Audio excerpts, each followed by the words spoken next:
Novel اعتبار writer Umaima مکرم episode number 18۔ سندس کی بے چینی تھوڑی کم ہوئی تھی۔ کل وہ ارحم سے بات کر لے گی، اسے منا لے گی، پھر یہ ارسلان کا چیپٹر بند ہو جائے گا۔ اب اس کو حارث کی پریشانی ہونے لگی تھی۔ رات کا 1 بج چکا تھا اور وہ ابھی تک گھر نہیں آیا تھا۔ وہ کمرے سے نکل کر لاؤنج میں آ گئی۔ تھوڑی دیر ٹہلتے تھک کر وہ صوفے پہ بیٹھ گئی۔ تہمینہ بیگم تو پہلے ہی سو چکی تھی، سو انہیں جگا کر پریشان نہیں کر سکتی تھی۔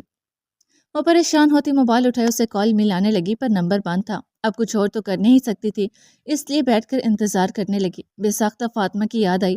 جب وہ تھی تو وہ بھی حارث کا ایسے ہی انتظار کرتی تھی، تو سندس اسے بولتی تھی کہ بھائی کے پاس چابی ہے، وہ آ جائیں گے، پر وہ پھر بھی پریشانی سے حارث کا انتظار کرتی تھی۔ اور اب بھی وہی ہو رہا تھا، وہ حارث کا انتظار کر رہی تھی جبکہ معلوم تھا کہ بھائی کے پاس چابی ہے۔ ساتھ ہی اپنے بھائی کی قسمت پر افسوس ہوا جو اپنے ہاتھوں سے اپنا گھر اجاڑ چکا تھا، اور اس کے گھر اجڑنے میں سندس برابر کی شریک تھی۔ دیکھتے دیکھتے 1 گھنٹہ اور کھسکا۔ جب دروازہ کھلنے کی آواز پر نیند میں اونگتی سندس سیدھی ہوئی، اٹھ کر باہر گئی اور حارث کو پٹیوں میں لپٹا دیکھ حواس باختہ ہو کر اس تک پہنچی۔ بھائی یہ کیا ہوا آپ کو اور کیسے؟ وہ پریشانی سے آنکھوں میں آنسو لیے پوچھ رہی تھی، اور حارث جس کو آفس کا چوکیدار گیٹ پر اتار کر گیا تھا، وہ سندس کے سہارے سے اندر بڑھا۔ اس سے سندس کو کوئی جواب نہیں دیا تھا۔ وہ رات 11 بجے تک تو سکون کے انجیکشن کی وجہ سے سوتا رہا تھا۔ سندس نے اسے بیڈ پر لٹایا۔ ہونٹ بری طرح پھٹے ہوئے تھے، ناک اور ماتھے پر پٹی بندھی تھی، گالوں پر اور چہرے پر نیل کے نشان تھے، ایک ہاتھ پر بھی پٹی بندھی تھی۔ جاؤ ابھی لائٹ بند کر دو۔ ٹوٹے پھوٹے الفاظ میں بات مکمل کرتے وہ آنکھیں بند کر گیا۔ سندس نے روتے ہوئے ایک نظر اسے دیکھا۔ اپنے بھائی کی یہ حالت دیکھ اس کا دل بری طرح تڑپا تھا۔ وہ لائٹ بند کر کے کمرے سے نکل گئی۔ فاطمہ آج پھر اندھیرے کمرے میں خود کو بند کیے تھی، لیکن اب اس کی زندگی میں ایک تبدیلی رونما ہوئی تھی اور وہ سکون تھی۔ اتنی بدنامی، اتنی تذلیل کے باوجود اس کا دل سکون میں تھا، جیسے کسی نے دل پر برف رکھی ہو، اور یہ اس کے صبر کا پھل تھا۔ کچھ دنوں سے وہ محسوس کر رہی تھی کہ اسے سکون کل میسر آیا ہے۔ بظاہر وہ دکھی اور تکلیف میں تھی، اور اندر سے بھی دل تکلیف میں تھا، پر سکون تھا، دل میں کوئی حشر برپا نہیں تھا۔ کالی سیاہ ٹھنڈی اور پرسکون رات میں جیسے 14ویں کے چاند کی روشنی سکون دیتی ہے، بالکل ویسا ہی سکون اس کے وجود میں سرایت کر گیا تھا۔ وہ صبح یونی کے لیے تیار ہو رہی تھی۔ دل حارث کی ایسی حالت دیکھتے بالکل بھی جانے کا نہیں تھا، پر آج بہت مشکل سے اسے موقع ملا تھا۔ ارحم سے ملنا ضروری تھا۔ تہمینہ نے اسے جھٹکا کہ وہ بھائی کی یہ حالت دیکھتے ہوئے بھی جا رہی ہے، تو اس نے یہ بول کر ٹال دیا کہ آج بہت امپورٹنٹ لیکچر ہے، اور تہمینہ کی کوئی اور بات سنے بغیر گھر سے نکل گئی۔ تہمینہ نے صبح ہی حارث کو دیکھا تھا اور اس کی حالت کو دیکھتے بہت روئی تھی، اور ہاتھ اٹھا اٹھا کر اس نامراد کو کوسنے دیے تھے جس نے ان کے بیٹے کے ساتھ درندوں جیسا سلوک کیا تھا۔ پر وہ یہ بھول گئی تھی کہ یہ درندگی کا ثبوت ان کا بیٹا بھی کچھ مہینوں پہلے اپنی سابقہ بیوی کے ساتھ دے چکا تھا۔ پر یہ انسانی فطرت ہوتی ہے، جب تک قدرت کی طرف سے رسی نہ کس لی جائے وہ اپنی حدیں بھولتا چلا جاتا ہے، اور پھر ایک ہی ٹھوکر پر اپنے آپ کو زمین بوس پاتا ہے۔ اور ایسا ہی کچھ اب حارث، سندس اور تہمینہ کے ساتھ ہونے والا تھا۔ وہ رب حقوق اللہ تو معاف کر دیتا ہے، پر حقوق العباد نہیں۔ حقوق اللہ میں معافی شرط ہے، اور حقوق العباد میں تلافی ضروری ہے۔ معافی اور تلافی کے بغیر والے کیس کا فیصلہ بروز قیامت ہوگا۔ اپنے کیس کا فیصلہ دنیا میں ہی کروا کے جائیں، حشر کا معاملہ بہت نازک ترین ہے۔ وہ یونی سے نکل کر گیٹ پر کھڑی ہوئی۔ ارحم کو میسیجز کیے وہ 10 منٹ ہی کھڑی ہوئی تھی جب اس کے سامنے گاڑی آ کر رکی۔ ارحم کی گاڑی کو پہچانتے وہ دیر لگائے بغیر فوراً سے گاڑی میں بیٹھ گئی۔ 5 منٹ کی ڈرائیو کے بعد قریبی ریسٹورنٹ میں بیٹھے ارحم خاموشی سے بیٹھے اس کے بولنے کا انتظار کر رہا تھا۔ آج اسے سامنے بیٹھی لڑکی پر ذرا رحم نہیں آیا تھا۔ وہ ایک سیلفش لڑکی تھی۔ اگر بات نہیں کرنی تو میں ایک اہم میٹنگ چھوڑ کر آیا ہوں۔ گھڑی میں ٹائم دیکھتے اس نے جتا کر کہا، سندس کو سبکی ہوئی 2 دن بعد میرا نکاح ہے، میں نہیں آ سکوں گا، بزی ہوں، 2 ٹوک انداز میں جواب آیا۔ کچھ لمحے تو سندس کچھ بول نہ سکے۔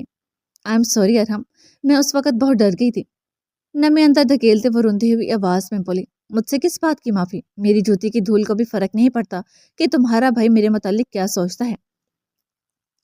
ارحم آئی ایم سوری، میں بھابھی سے بھی معافی مانگ چکی ہوں اور انہوں نے معاف بھی کر دیا۔ پلیز ارحم، میرا نکاح ارسلان سے ہو جائے گا، آپ بھائی سے معافی مانگ لیں، ہم انہیں مل کر سب کلیئر کر دیں گے۔